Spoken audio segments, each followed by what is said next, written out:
Bienvenue sur Azimut, le podcast de l'orientation. Avoir peur de ne pas être à la hauteur pour son alternance, être persuadé d'avoir réussi ses évaluations grâce à de la chance, avoir l'impression de ne pas mériter d'être dans cette classe et craindre que tout le monde finisse par s'en apercevoir.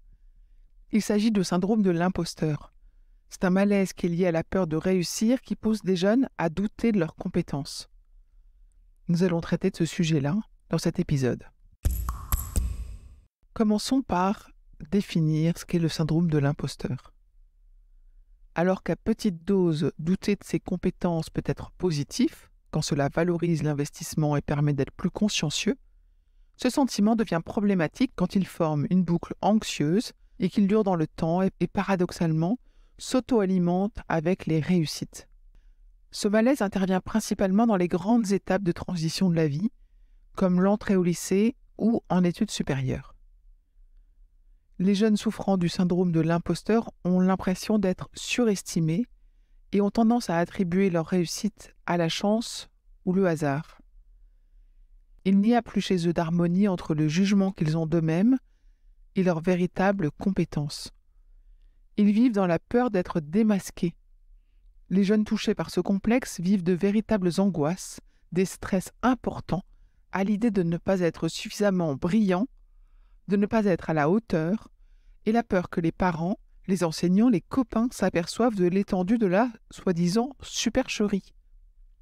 Incapables de s'attribuer leur propre réussite et d'en tirer la moindre fierté, certains jeunes vont même jusqu'à préférer éviter le succès. Voilà pour la définition et les caractéristiques.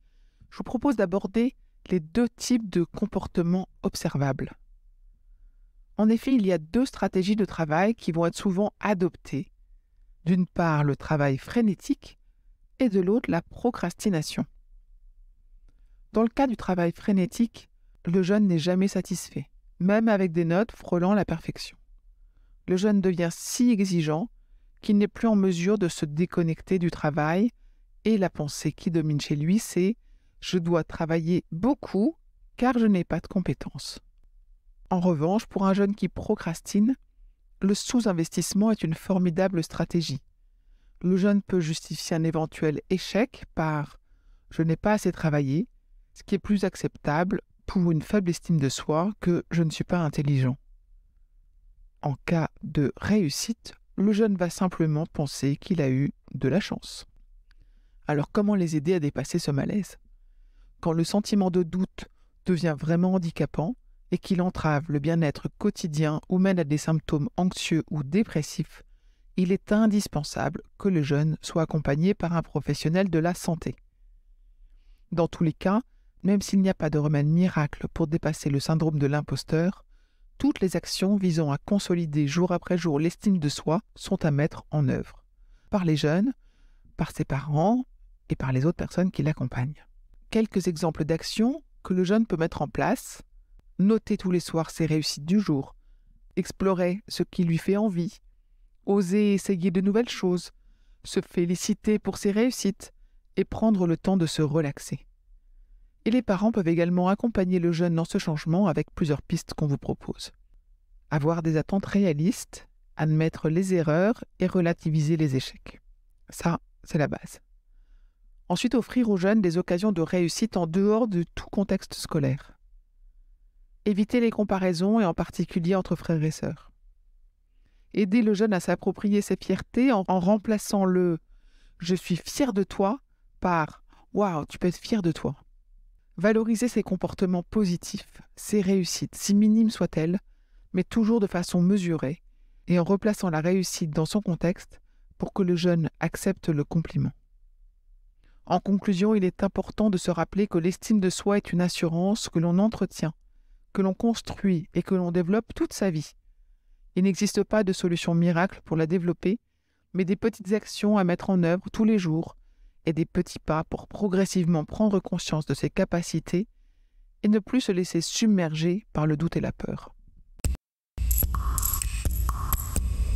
Je vous retiens quelques secondes de plus et je vous remercie pour votre fidélité et votre attention.